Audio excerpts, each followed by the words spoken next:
Okay, good morning everyone. So let's come straight in. Rotational motion continued both today and next Tuesday for sure, possibly even into next Thursday when we'll hopefully wrap up by talking about statics. What I want to cover this morning, the topics up on the chalkboard, a couple of concluding comments about rotational inertia. And then we'll move on to true dynamics for rotations, which means how are forces impacting rotational motion, and that will require us to define something called torque, analogous to force in linear motion in many respects. And then we'll use it right away in basically second law for rotational motion. Probably work a problem or two. And then very briefly, towards the end, pretty much by analogy, but the proofs, if you're interested, are in the textbook for all of these things. But by analogy, we'll just mention the relationship between network, kinetic energy, or rotations, and we'll say something very briefly about power. So I will say the stuff we're covering today and into next week, at least Tuesday next week, I find students sometimes find it confusing. And yes, it's more complicated than linear motions, linear dynamics. But again, I would encourage you, if you're feeling a little bit lost, try and always ask yourself the question, how did this behave in linear motion? And then sort of just have your mind turn to the rotational analogs and see if that helps, okay? Because a lot of it is exactly analogous. And again, we're not going to go through proofs, perhaps the way we might have done with the linear motion. Principles are the same, so it's not going to give you some time. So, that's the roadmap for today. We are 2 weeks away from second midterm. So just briefly, I have posted sample second midterm up on Courseworks. I was hoping we would have it cover chapters 6 through 11 inclusive. It's a little unclear. We'll get to the end of chapter 11, but we'll see how that looks late next week. Okay, I'll say more about the midterm next week. All right, so a couple of comments that I wanted to make about rotational inertia. The first concerned a problem that hopefully you might have gone through with your TAs in recitation the last couple of days, and it had to do with determining the rotational inertia for a solid sphere. I'm not going to work this because hopefully you did it in recitation, but just a couple of comments because I heard from a few students that the recitation TA might have tried tackling this with spherical coordinates, which is maybe okay for some of you, but maybe not for some others. So I just want to say something about the strategy if you're not taking that approach and doing it in a way that we're more comfortable with, let's say. So the question here was, we've got a solid sphere, radius big R, something like this, and it's spinning around a diameter, an axis that's essentially a diameter or a line through its center. And the question was, how do we find I for this thing? So, many of you will have seen this is actually taken straight from whichever the chapter is we're covering in the textbook right now, and so it's worked in detail there. So I'm not going to go through it in detail, but I just want to explain the strategy. So remember when we're dealing with, so first off, this is a uniform. So this is a uniform density we are eventually determining the rotational inertia, so something that goes as r squared for each mass element. And so there's definitely virtue in taking advantage of that and the symmetry associated with this in trying to do the complete integral over the whole volume by taking things that have explicit, let me say, r dependence as you break it down and do the integral over sort of 1, 2, and eventually 3 dimensions. So the suggested approach, if you're doing it not in spherical coordinates, is, again, we need to integrate this over the entire volume. And let me just remind you what this looks like. So this would be the integral of r squared dm. And the question is, how do we do the integral? How do we sum up all the volume elements? So I think the easiest way to do this is to do it in sort of 2 steps. And we'll be employing strategies like this quite a bit, in fact, next semester when we do electricity and magnetism. So it's why I just wanted to sort of highlight this a little bit in class right now. So the suggested breakdown is the following. So first off, again, we need to map out our full 3-dimensional integral here. But is there a way that allows us to do it that carries the sort of r dependence explicitly, and then maybe do the integral mostly over r, but maybe not exclusively? So that's a fairly cryptic comment. What do I mean more specifically? So one way of tackling this would be to build up this solid sphere as essentially a stack of varying radius pancakes. Here's one of them. And let's say this is the z-axis. So this might be a very thin pancake with a thickness dz. And of course, at this particular point, we know that this value is, let's say, little r. So the distance between the axis of rotation and the endpoint of this. So how might we build this up? So perhaps the easiest way is to make use of the derivation we talked about in class on Tuesday, which was to first ask the question, how would I find the rotational inertia associated with a solid disk? And you'll remember at that point we got to a 2-dimensional integral by making this area element associated with, let's say, a small piece of the disk here. We made this area element as something that looks like 2 pi r dr, okay? So again, the first time you see this, it's maybe not super intuitive, but it's certainly an area element, and the advantage of this is it has r inbuilt as its parameter or variable of interest. So we can figure out the area element of this and then integrate over the entire radius of that particular slice, that particular pancake, to get us the total rotational inertia for that pancake. Okay, and that's what we did in Tuesday's class. So if we think back to that, we've kind of done 2 of the 3 dimensions of the integration already for that one pancake. Okay? But then what's left is to fill out the entire sphere by stacking all of these pancakes, like so. And the suggested way to do this, and again this is kind of mapped out in some detail in the textbook, is simply now to get volume elements for each of these as being one particular slice here, which indeed has an area pi r squared associated with that particular radius, and then multiply it by dz. Okay? So this would allow us to get a volume element associated with each one of these. And then we're sort of incrementally stacking our dz slices. And then there are a couple of variable changes, really one variable change that makes this eventually doable simply in terms of z, which is our parameter here. And the thing to be aware of in this case is just to look at this triangle and make use of Pythagorean theorem, which is to say that at any point here, r squared is just z squared plus little r squared. And so there's use of that variable substitution as you go through that calculation. So obviously I haven't gone through this in full detail, it's going to take some time to do that. I'm going to ask you to look at that if you didn't as part of your recitation or afterwards if you were possibly set off trail by one of the TAs trying to do it in spherical coordinates. I want you to read through this carefully. Now, caveat. it's, I would say, unlikely I would ask you to do this derivation on the test. But I want you to have some practice in doing these area integrals and eventually volume integrals by setting them up in certain particular ways. So we went through in a little bit more detail the solid disk problem on Tuesday, how we set up the area integral, basically this.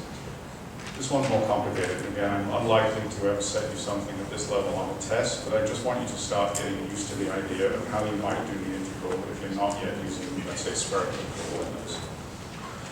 Okay, comments?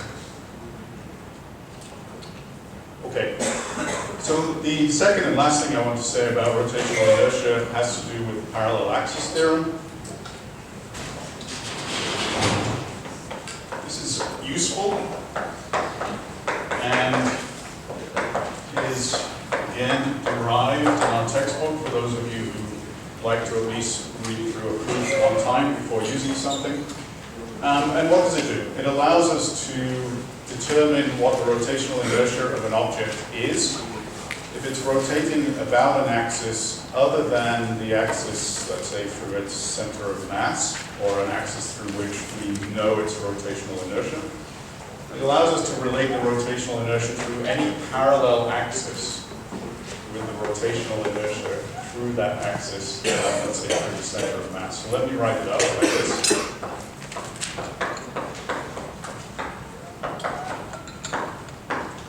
And let me just give you an example of what this might look like. So here's the rotational inertia about an axis through the center of mass. So this is rotation about an axis through the center of mass. The notation there is pretty clear. This is going to be our target rotational inertia about a parallel axis. That's essential, hence the name parallel axis theorem. So what is this? Then this is the mass of the object.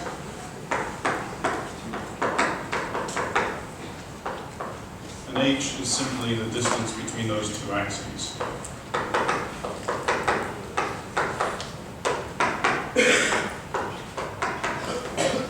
So what might this look like? Most often, maybe we're going to be looking at problems that have symmetries. Let's take the example we had at the end of Tuesday's class. Is a solid disk. Certain radius, doesn't even matter what it is. And I've got this rotating about, let's say, the perpendicular axis that passes through the center of mass, so right through the center based on symmetry considerations. So we can, and we did already, determine what I center of mass is for this particular setup. Okay?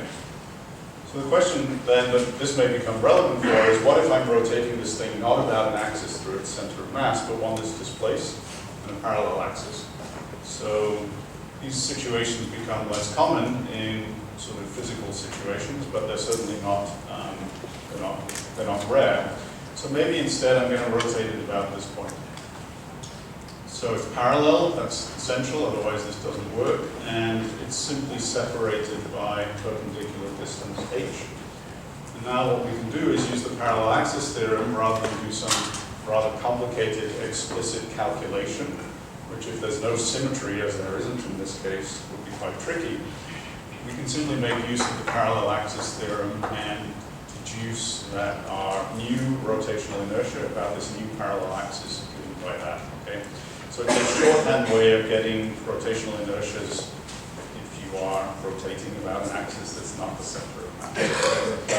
So we'll use this sometimes, and all you need to know is this expression. Again, for those of you who like derivations, take a look at it. It's fairly straightforward. But we are going to make use of this from time to time. Any quick questions on the parallel axis theorem? Okay. So let's turn our attention to torque, the rotational analog of really force in rotational motion. So maybe I'll come right over here.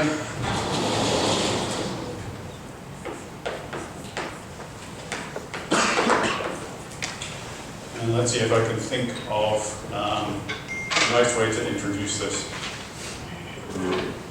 Just turns out every morning I come in, this is open. It turns out to be a pretty good illustration of some important features of Tor.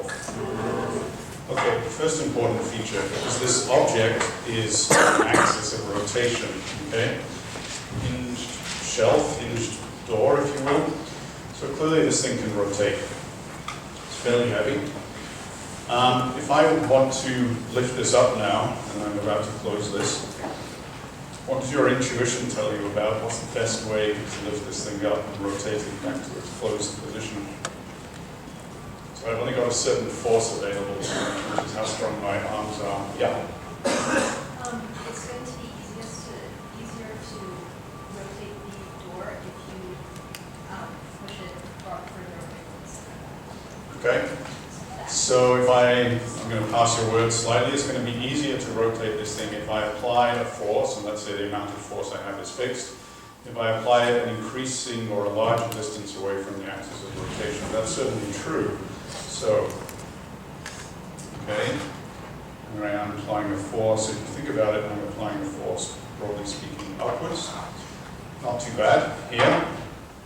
Again, kind of a weakling, but it's pretty hard if I do it here. And it's really hard if I do it here. In fact, I can't lift it up. So there's something about not just the force that's applied, but where it's applied. And it seems to have some relevance how far away I am from the axis of rotation. That's one important observation. Second one, which is a little bit harder to illustrate, is, again, I'm kind of lifting this up. Again, it's based on experience, based on intuition.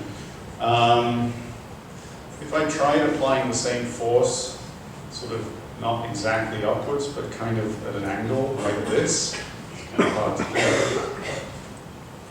But it's not really moving very much. It's moving a little bit, it's not really moving very much. I'm trying to apply a force that's at some sort of angle like this.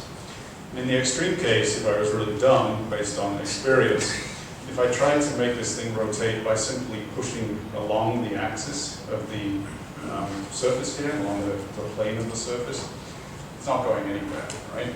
So it's something about not just where I apply the force, but the direction with which I apply the force, let's say relative to the line that connects the axis of rotation and the point at which I apply the force. Yeah. Certainly it turns out to maximize the effect, maximize the turning effect, yes. I do best if I'm applying a force that's perpendicular to the line that connects the axis of rotation and the point at which I apply the force. So you've learned from experience that the best way to rotate this thing is to apply a force as far away from the axis as you can, and to apply the force in such a way that it is perpendicular at any instant to the line or plane in this case that connects the axis and the point on which you apply the force. So those are the two key considerations. So what's this all about? It's somehow a kind of manifestation of turning effect. And we've already quickly learned that we maximize by increasing the distance between, I'm writing this with a fair number of abbreviations, hopefully it makes sense, increasing the distance between axis and point of force. And we can also maximize it by applying force as close to perpendicular, or as close as possible to, my language use here is pretty lousy, as close as possible to perpendicular to the line between these two things, between the axis and the point of the force. Okay. That's kind of hard for you to follow, but I think you understand what I'm getting at. And we want to now quantify this, obviously, in terms of something that we can write down in the form of equation. So let's actually set this up in a way that we can define it. Some random object. Could be three-dimensional, but let's just keep it in a two-dimensional plane for now. Here's an axis of rotation in and out of the plane of the chalkboard. And I am going to try and make this turn about this axis by applying a force at one edge. So maybe I'm going to apply a force here. Actually, I don't want to do it perpendicularly. That's too obvious. Let me do it like that. Okay. So I'm applying a force at that point, and it's roughly upwards the way I've drawn it. So what I'm going to do now is just draw a few things on here. So first off, I'm going to draw the line between the axis of rotation and the point at which the force is applied. It's supposed to be a straight line. And then I'm going to do a couple of things. First off, I'm going to define the line along which this force acts. Just extend it indefinitely, in principle in either direction. This becomes known as the line of action of the force, for I think obvious reasons. That is the line along which this force is acting. So that's one thing to note. And then I'm going to do the following. I'm going to resolve this force vector into two components, one of which is along this direction, and one of which is perpendicular to that, and therefore perpendicular to this. So it's like that. So I'm resolving this into two components. I think I'm going to call this F radial and F tangential, something like that. Okay. So the usual rules for resolving vectors, and draw that so well, but you get the idea. All right. So it turns out the turning effect, which is the thing we're after, the thing we're about to call torque, can be defined essentially. So here we go, torque, symbol tau. Remember, we're using Greek symbology for rotational variables as opposed to Roman for translational, linear. So the torque, it turns out, can be expressed in one of two ways, and we'll just briefly explore that and come back and define it in a single way. So I'm going to write this for the moment, this as being the magnitude of the torque. We'll worry about the direction in a moment. It turns out we can express the torque in two ways. So I'm going to write this like so. You can express it either as the magnitude of the product of the distance between the axis of rotation and the point at which the force acts. So I'm just going to call that R. And then we're going to multiply it by whatever the component of whatever force is acting that is perpendicular to this R vector. Okay? We've already explored why perpendicularity seems to be relevant. So in a sense, we're just going to take a leap here and say that that is really what's relevant. It's the component of force that's perpendicular to this vector. So I can write this as R times the tangential or transverse component of the force at that point. So that's one way I can define it. I'm taking the component of the force that's perpendicular to this vector and simply multiplying the two together. So the other way I can define it is to take the magnitude of the force, unmodified, and in fact now multiply it by not this distance, which is the direct distance between the axis and the point at which the force is acting, but instead this one. And now there's a perpendicularity here, so I'm going to call this R. How should I call this? I don't know, maybe R perpendicular. So I'm going to multiply this by the perpendicular distance between the axis of rotation and the line of action of the force. Okay, and again, perpendicularity is obviously key here. Now, this may seem crazy. How can I define something two different ways? Well, of course, the only reason I'm doing this is it turns out it's the same definition. So how is that? Let's say that the angle between this vector, so the vector that points from the axis of rotation to where the force is acting, so the angle between R and F, let's call it phi. So there's the R vector, there's the F vector, and phi is the included angle. Now if you look at the geometry of this setup, I know it's a little bit messy already at this point, but you will convince yourself, hopefully very quickly, that in both cases, these definitions give us the same actual quantity. And let me just write this down in both ways. This is correct. So let's do this one first. R times the transverse component of the force. There's the force, I'm resolving it. The transverse component is F sine phi. Or I can drop down this angle to here. This is now phi. RT is R sine phi, hopefully. So I end up getting with F times R sine phi. Okay, so it gets us to the same point. Now, I can guarantee this is going to upset one or two of you, at least, because we're going to use this definition of torque quite often, and when it comes time to actually do some calculations where you have situations like this, I find that in a class of students in intro physics, roughly half of you are inclined to calculate it by visualizing it or thinking about it in this way, and roughly half of you are inclined to think about it in this way. Of course, it doesn't matter. Either way, you're going to be looking at the vector product of these two things. So let me write this down. So the magnitude of the torque is simply the magnitude of the vector product of R cross F. Okay? So remember from, gosh, a month ago now, when we first talked about vectors, we very briefly introduced the idea of a vector product. But what you know is R cross F, or let me just put this down in parentheses, you know that A cross B, in terms of magnitude, is AB sine phi, where phi is the included angle between these two vectors.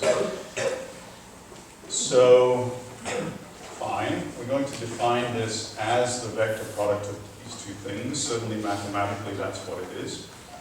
You might ask the question then, in vector products, directions are important, and they're going to be important here in a way that, again, tends to be a little bit troubling, I think, the first time people see this, which has to do with the direction in which torque is defined.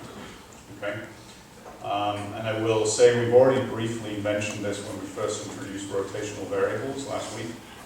And I remember I talked about the right-hand rule, which was the following, which was one interpretation of the right-hand rule is if you have your hand like this, you take your fingers, point them in the direction of an initial vector in a vector product definition, curl them in a direction of the second vector in the vector product definition, and then your thumb, according to the right-hand rule, is supposed to give us the direction of the vector product of those two things. Okay? So what does all of this have to do with torques and rotations? Well, as we saw already when we introduced that last time, let's take a look at this. So if I apply that prescription, I'm going to take my right hand and initially stretch my fingers out along the direction of the R vector. I'm going to curl the fingers of my right hand so that they start to point towards where the F vector is relative to the R vector. And then the direction of my thumb gives me the formal definition of the direction of the torque vector. Okay, so let's talk about this a little bit. Now I have a torque vector in this case. If you look at that setup, what direction is the torque vector formally defined to point in? Yeah. Out of the board? Out, yes.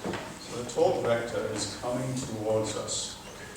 Now, again, this tends to give people pause for thought when we first do this for rotational variables. What's happening, of course, is the rotation proper and the turning effect is counterclockwise on the plane of the chalkboard here. So somehow these two definitions better be consistent. And they kind of are, it just depends which one we prefer to use. So I can either look at this and say, if I'm applying this force in the direction shown, it's going to give a counterclockwise rotation from your perspective. Or, conversely, and equivalently, it corresponds to a torque vector defined by the right-hand rule that is pointing out of the plane of the chalkboard. Okay? So why do we do this? Well, let me ask you if I was going to require that you define the orientation of a plane in space but I'm only going to allow you one vector to define the orientation of that plane. How are you going to do it? You have a vector that points in a single direction to define the orientation of a plane in space. How are you going to do it?